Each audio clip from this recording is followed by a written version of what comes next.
y'all, it's Belle. Welcome back to my channel. Welcome back to another video. Today's video is going to be my February TBR, or possibility read, since I'm a mood reader. We'll start with telling you what I'm reading currently. That will probably continue into the month. I don't know if I'll finish this before February starts or not. Elena the Brave by Julie Mathison. This is the sequel to the Vasilisa. On page 169. The third book in the Seth Seppi mystery book, The Cutthroat Cafe by Nikki Thornton, on page 50. And then Adventures in Thousandworld, The Darkenstar by Joseph A. Davis. This is a naked hardback. I won it in a giveaway on page 220. Probably will finish this. When the refugee boy Kazar, I think so you say it, appears in the little Swedish town of Klipsby, 12-year-old Julia notices at once that something about her new classmate is a bit strange, but she doesn't realize just how different he is until one fateful night when they are attacked by a terrifying living shadows. Along with her little brother Edvin and an old vagrant called the Troubadour, they are forced to flee through a magical portal to Kazar's homeland. It's a world of boundless beauty where art comes alive, but the shadows threaten to destroy all its wonders. While Julia and Evan struggle with the new language, a new culture, and unknown perils, they discover that they have a secret link to Kazar's world. Perhaps they might even have the power to save it.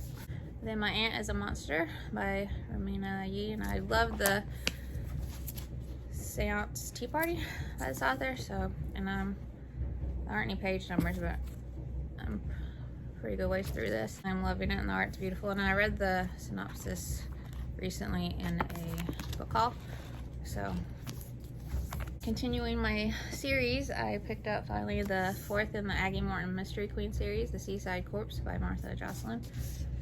One of my favorite all-time series. Such a great detective mystery middle grade. I'm on page 72. Then I'm on the third and final book in the Greystone secret series, The Messengers by Margaret, Peterson, Haddix. Such a great series. I just love it so much. Might finish it before, I don't know. Page 280. And then when I finish that graphic novel, I want to pick up, because I've been flying through them. I can't believe how fast I'm like going through them, and that makes me so happy because I have so many. And I'm going to read the two OK Witch graphic novels by Emma Steinkellner. The art's beautiful. Magic is harder than it looks. 13-year-old Marthe Hush loves all things witchy, but she's about to discover that witches aren't just the stuff of movies, books, and spooky stories. When some bullies try to ruin her Halloween, something really strange happens. Founders Buff Massachusetts has a centuries-old history of witch drama, and surprise, Marthe's family is at the center of it all. When Marthe's new powers show up, things get totally out of control. She meets a talking cat, falls into an enchanted diary, and unlocks a hidden witch world. Secrets surface from generations past as Marthe unravels a complicated galaxy at the heart of her town, her family, and herself. Excited? And then I just picked this up, but I haven't even started it yet. Since I'd finished another book sent to me for review, I picked this up. I think HarperCollins has sent me the sequel for Zoe Washington, and it comes out in a couple weeks. So I want to read the first one, From the Desk of Zoe Washington by Janae and Marthe. Dear Marcus, Zoe Washington isn't sure what to write next. What does a girl say to a father she's never met? She hadn't heard from until his letter arrived on her 12th birthday, and who's been in prison for a terrible crime, a crime he says he never committed. Can Marcus really be innocent? The truth is somewhere out there, and Zoe is determined to uncover it, even if it means hiding his letters and her investigation from her mom and stepdad. Everyone else thinks Zoe's worrying about doing a good job at her bakery internship and proving to her parents that she's worthy of auditioning for Food Network's Kids Bake Challenge. It's been Zoe's dream to become a star baker, and she can't afford to mess anything up. Her neighbor and best friend Trevor would have been her confidant through all this, but Zoe's not speaking to him anymore. She'll have to figure this out alone. With bakery confections on one part of her mind and Marcus's conviction weighing heavily on the other, this one recipe Zoe doesn't know how to balance. The one thing she knows to be true, everyone lies. So, baking, mystery, important messages. Very excited. I've got the bookmark ready to go, but I haven't started it yet. But I will start it today. The Two Wrong Halves of Ruby Taylor by Amanda Panitch. I love The Trouble with Good Ideas by this author, so I'm so excited to pick this one up. Of her two granddaughters, Grandma Yvette clearly prefers Ruby Taylor's perfect and perfectly Jewish cousin Sarah. They do everything together, including baking cookies and having secret sleepovers that Ruby isn't invited to. 12-year-old Ruby suspects Grandma Yvette doesn't think she's Jewish enough. The Jewish religion is matrilineal, which means it's passed down from mother to child, and unlike Sarah's mother, Ruby's mother isn't Jewish. So when Sarah starts acting out, trading in her skirts and cardigans for ripped jeans and stained t-shirts, getting in trouble at school, Ruby can't help but somewhat pleased. Then Sarah suddenly takes things too far, and Ruby is convinced her cousin is possessed by a debuck, an evil spirit, that Ruby may or may not have accidentally released from Grandma Yvette's basement. Ruby is determined to save her cousin, but a debuck can only be expelled by a pious Jew. If Ruby isn't Jewish enough for her own grandmother, how can she possibly be Jewish enough to fight a debuck? I just read that. Sequels I want to hopefully get to. I think this is the third in The Beast and the Bethany, Battle of the Beast by Jack Phillips. And these are just such a gothic, humorous, beastly good time. Full of illustrations that are just beautiful. And the second in the Unforgettable Logan Foster series by Sean Peters, The Unforgettable Logan Foster and the Shadow of Doubt. So excited to get to this. Also has illustrations sprinkled throughout. And this is the third book. The Extra Dimensional Reappearance of Mars Patel by Sheila Shari. I love the other book so much. This is such a unique and different story, and I just love it so much. Cannot wait to be back in this world with these characters. I think this is the third book in the Whispering Pines series by Heidi Lang and Katie Bartowski. It's called Reckoning. It's one of my favorite series. So spooky, creepy, different, amazing writing. Can't wait to finally read that. And the second book in this series, Delphine and the Dark Thread by Alyssa Moon.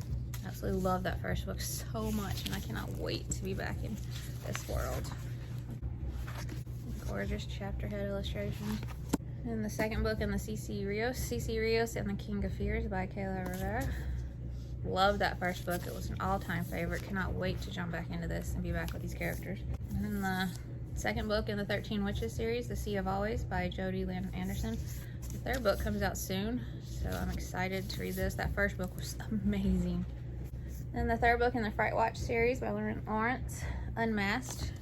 One of my favorite series already, and I'm so excited there's another book, and I cannot wait to be back with these incredible kids.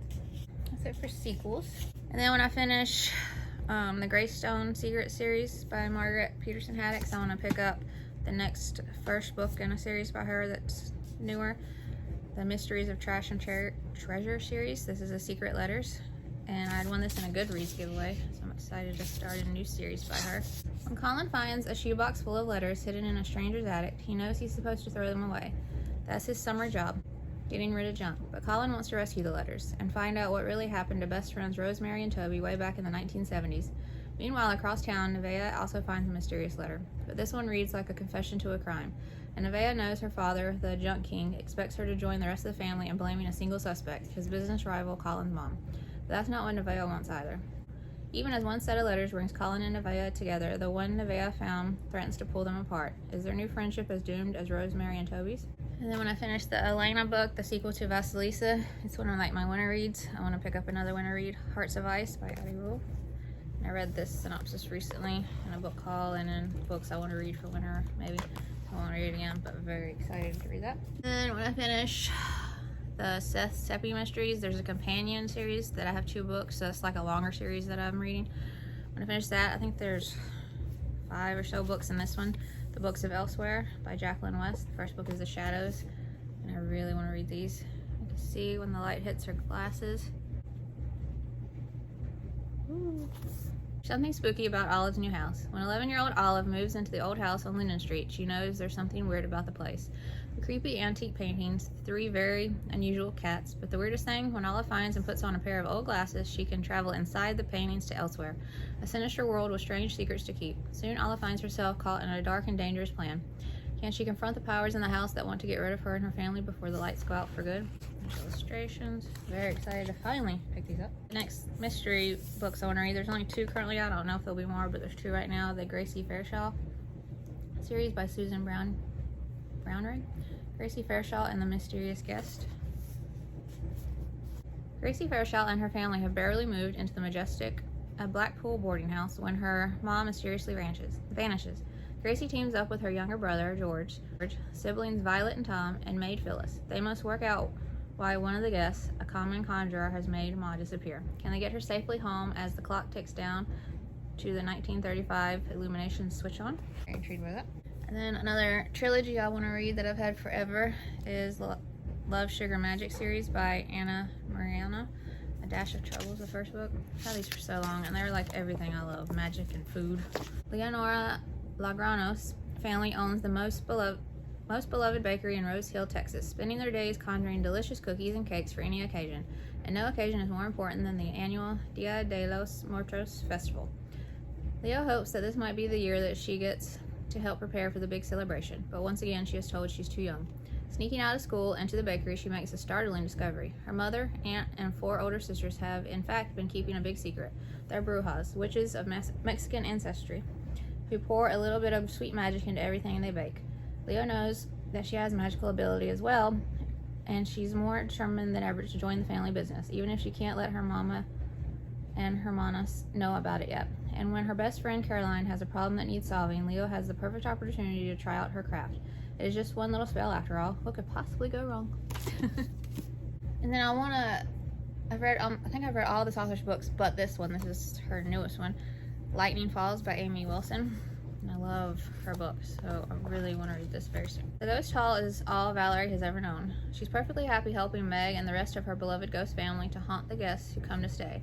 But then she meets Joe, the boy up at the top of the bridge, who tells her he's from another world. A world that is under threat, a world he claims is her real home. Alright, that's it for this video. Just seeing you want to read. Have you read any before? Did you like them? Did you not? A little bit shorter, but like I said, I'm a mood reader, so these are just possibilities. Hope you enjoyed the video, and if you would like to subscribe, I would love that if you'd like to. And I'll see you in my next video.